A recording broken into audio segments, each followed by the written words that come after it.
Welcome once again. Last night we looked at the God of the Gospel, but this evening I want us to look at the goal of the Gospel.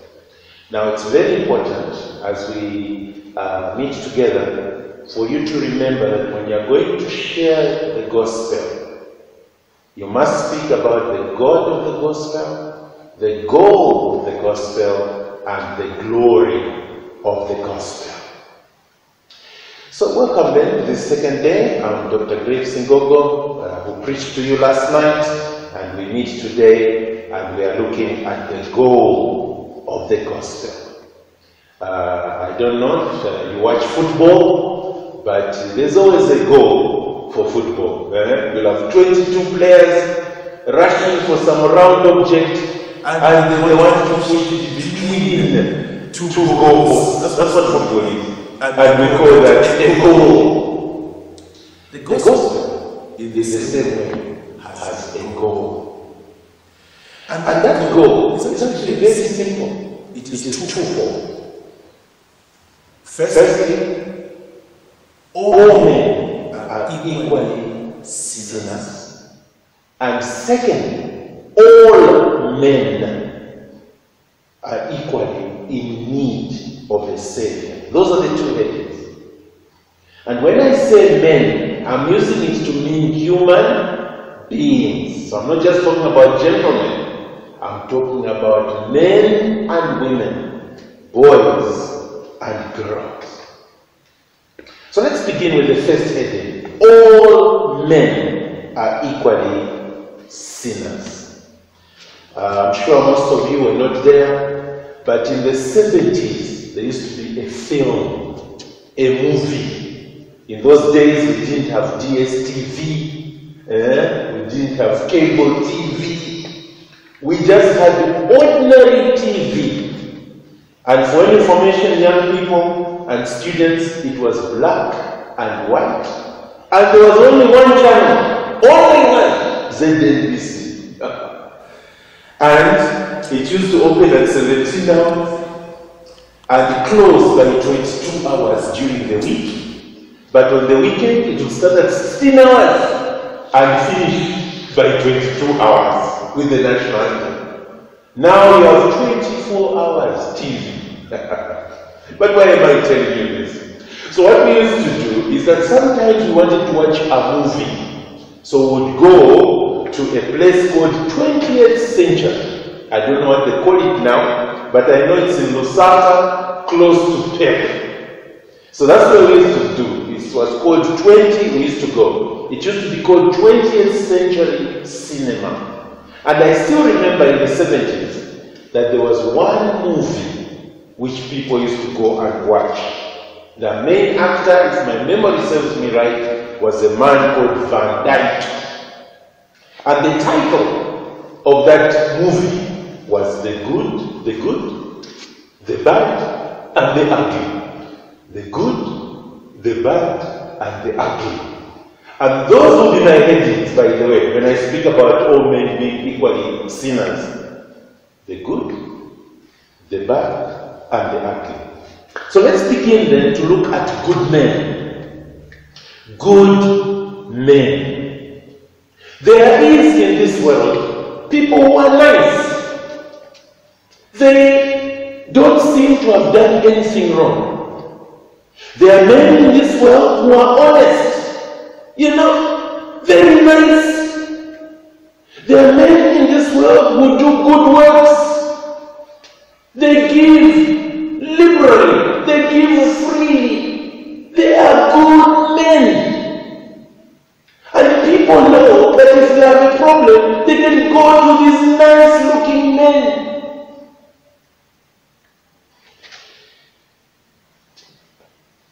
We read of some good men in Matthew 7, verse 21 to verse 23. You remember that the main text, the text that we are looking at is Mark 16 and verse 15. We preach the gospel. But in Mark 7, this is what we read in verse 21 and 23. And this is what it reads in Matthew. Did I say Mark? I meant Matthew. Matthew 7, verse 21 to 23. This is what we read. Not everyone who says to me, Lord, Lord, will enter the kingdom of heaven, but the one who does the will of my Father who is in heaven. What is the will? The will is that you believe and receive Jesus Christ as your personal Lord and Savior. Verse 22. On that day, many will say to me, not few, Lord, Lord, did we not prophesy in your name? Meaning, did we not preach in your name? Cast out demons in your name? Do many mighty works in your name? And then I'll declare to them, I never knew you. Depart from me. Now, friends, these were good men that Jesus referred to. They were very nice men. And I'm sure they performed many miracles. That's what the Bible is telling us here. As they cast out demons, people surely must have said, these men are men of God. They were good men. But the Bible says, there is more to life than just being a good person. Being a good person, that's what we are learning from this passage, is not enough to be a Christian. Doing and performing mighty works is not enough. There is more, and I'll come to it. Second, remember I told you that film? The good, the bad. So let's move to the bad. So in this world, firstly, there are some good men, but secondly, there are some bad men. You don't even need a microscope to see some bad people. Some people are just evil in every way. And the apostle, the Bible in 1 Corinthians 6 and verse 9 gives us a small list of some evil people who we call bad men. You don't even need a microscope, as I've said, to see and know about some bad people. Here's the list. 1 Corinthians 6, verse 9 to 10. The Bible says, do not be deceived. Neither the sexually immoral, nor idolaters. There are people who worship idols. Nor adulterers.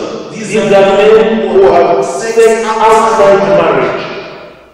Nor men who practice homosexualism, gayism, and lesbianism. Nor thieves. There are people who steal.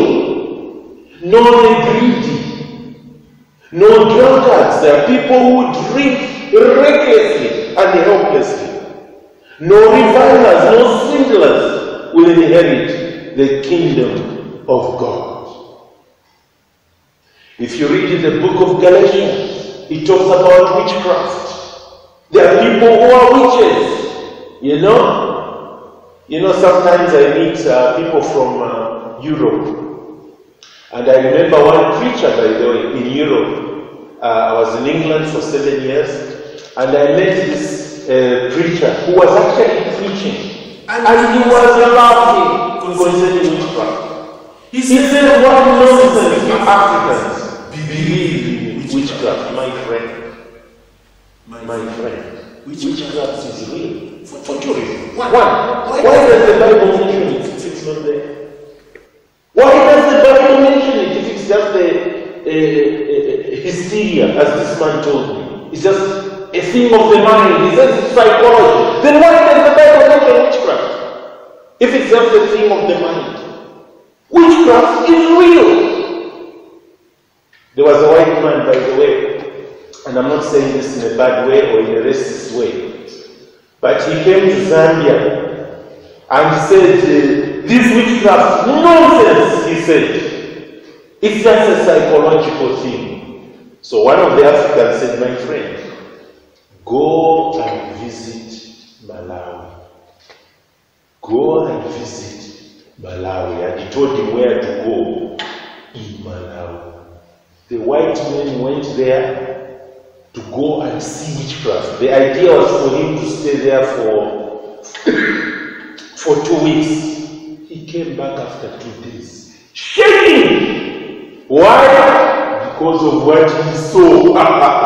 He saw things he had never seen in his life. He would see snakes in his dreams. He saw his hand just hanging loose on his spot. The man ran away.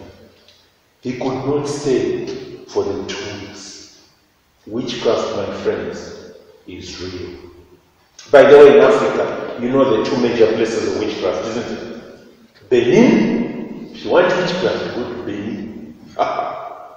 And also, a certain part of Malawi. So there are bad men in this world. There are good men, as I've already talked about, but there are some bad men. But there are some ugly men. Remember? I told you about that movie? The good, the bad, and the ugly. Now, when I say ugly men, I'm not talking about the appearance, please. I'm talking about ugly in the sense of the sin that they commit.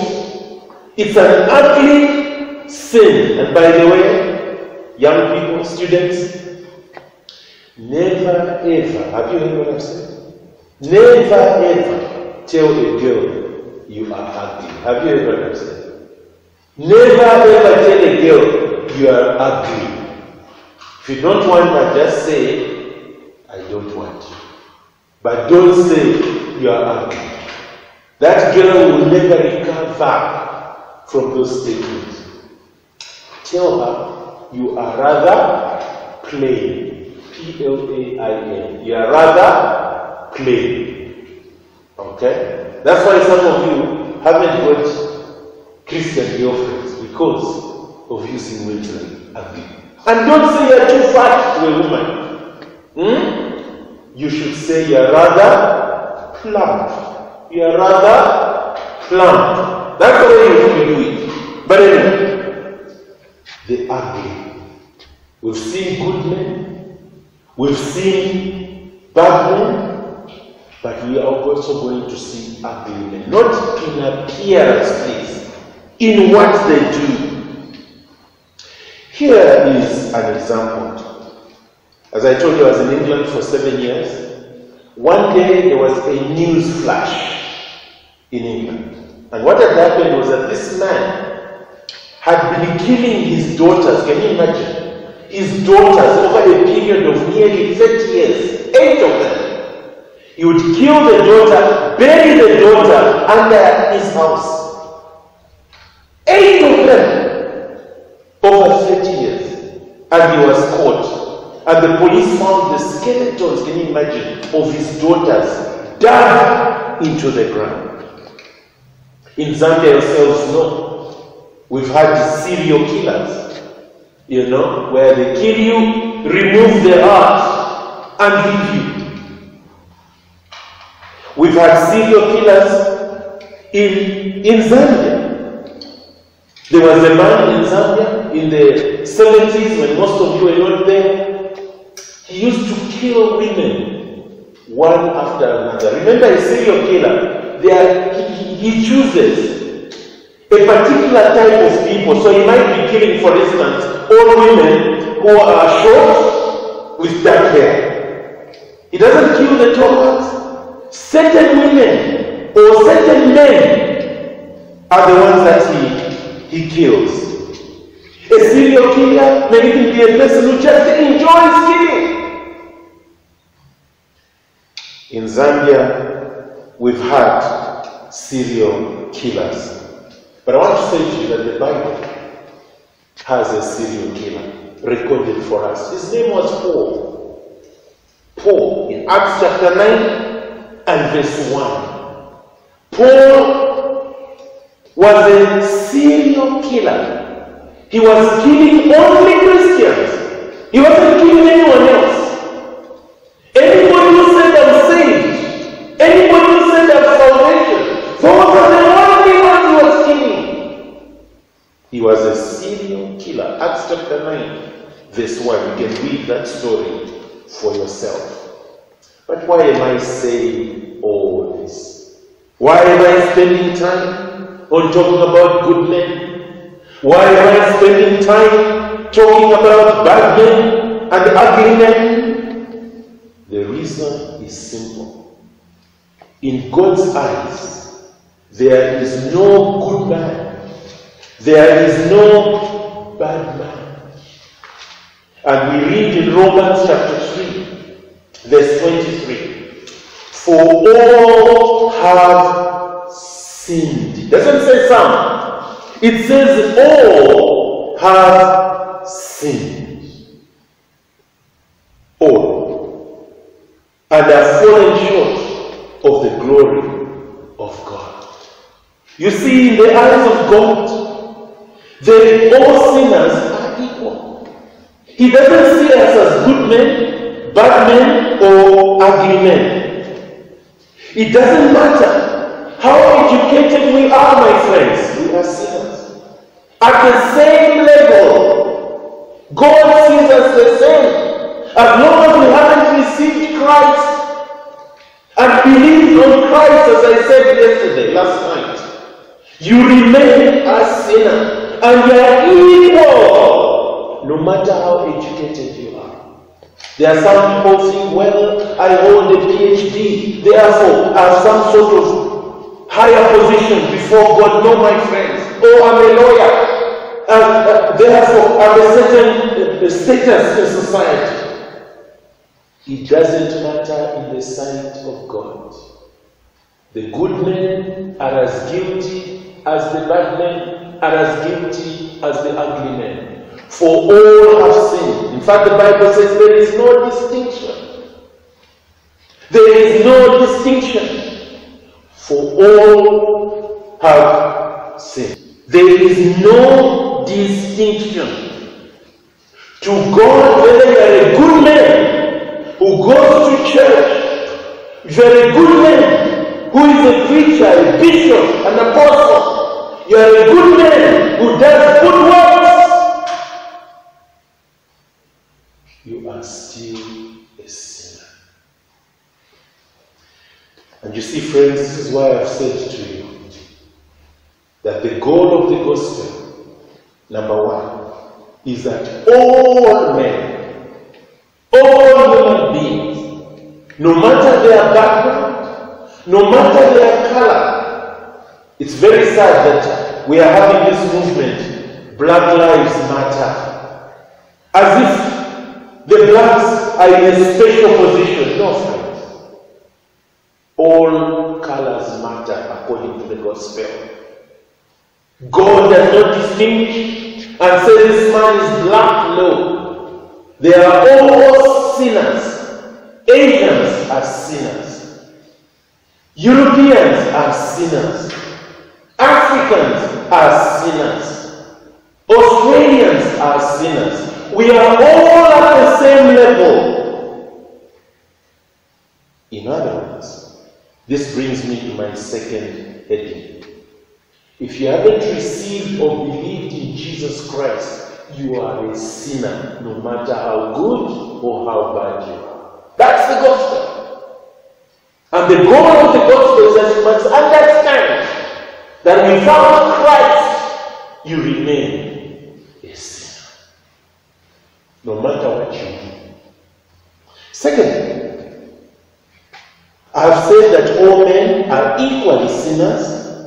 If you have understood me, what this means as I go to my second heading, is that all men are equally in need of the Savior. Remember what I mentioned? Jesus Christ. And there's only one Savior. Jesus Christ alone. That's why Jesus says in John 14 verse 6, I am the way, not a way. The truth, not a truth. The life, not a life. No one, black or white, no one, professional or not, no one, rich or poor, no one, king or president, no one comes to the Father except by me. Jesus Christ. All those who believe and receive Jesus become friends of God. If they haven't, they remain in their hopeless and helpless situation. This is very important. I have not said we become Christians by baptism. I have not said we become Christians by pastoring. I have not said we become Christians by doing Christian work, singing in the choir. No! All those things are good and right. But you can be baptized if you've never received or believed in Jesus. You remain a sinner. You remain under the wrath of God. You remain separated from God. Christ and Christ alone is the Savior of the world. In John 4, verse 42, the people said this: Christ is indeed the Savior of the world. Friends, what is the goal of the gospel? The goal of the gospel is to show you and me that we are all sinners equally before God. But secondly, we all need to receive Jesus Christ. He and He alone is God's appointed person for our salvation. I ask you, are you saved? What do we mean by salvation? Have you personally believed in Jesus as your Lord and Savior? Have you personally received Jesus Christ by faith in your life? If you are relying on anyone, you see, some people say, I'm a Christian because my pastor has put me on the membership list. I'm a Christian because my bishop says I'm a Christian. No. You must be able to say I'm a Christian tonight. Not because of the church which I attend, but because I've believed on Jesus Christ. You know, there are people who think that unless you are a member of their church, you are not a Christian. That is not true.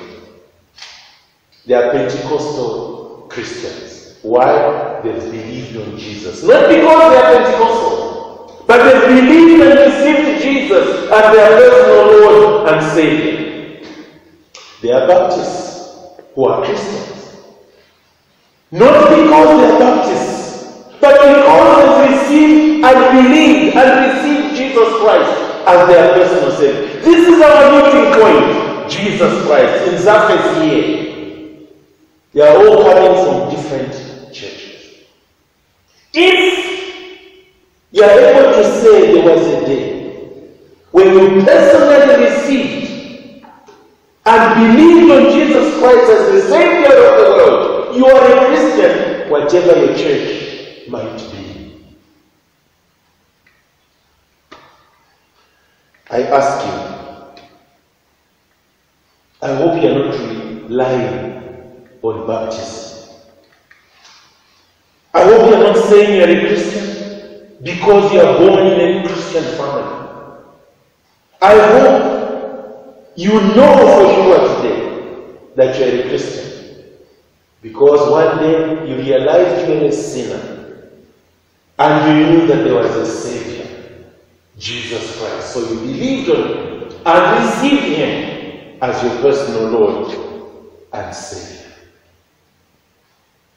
Let me close by saying one or two things. Number one, when Zaphis says we should share the gospel, you must talk about the God of the gospel. You must talk about the goal of the gospel. And as we find out tomorrow evening, you must talk about the glory of the gospel. The second thing that I want to close with is this. And listen to me well. And as you share the gospel, share this as well. Listen to me. You can afford to make a mistake in your marriage. You can afford to make a mistake in your career. But there is one mistake you cannot afford to make. And that is the mistake of not receiving Jesus as your personal Lord and Savior. Believe on Christ. Receive Jesus and be saved. And have hope in your life. Please, I beg you, don't sleep tonight without receiving Jesus as your personal Lord and Savior. If you don't know how to receive Him, if you don't know how to believe in Him, talk to someone who you know is a Christian and receive Him tonight. The goal of the gospel, we are all sinners. The goal of the gospel, we are all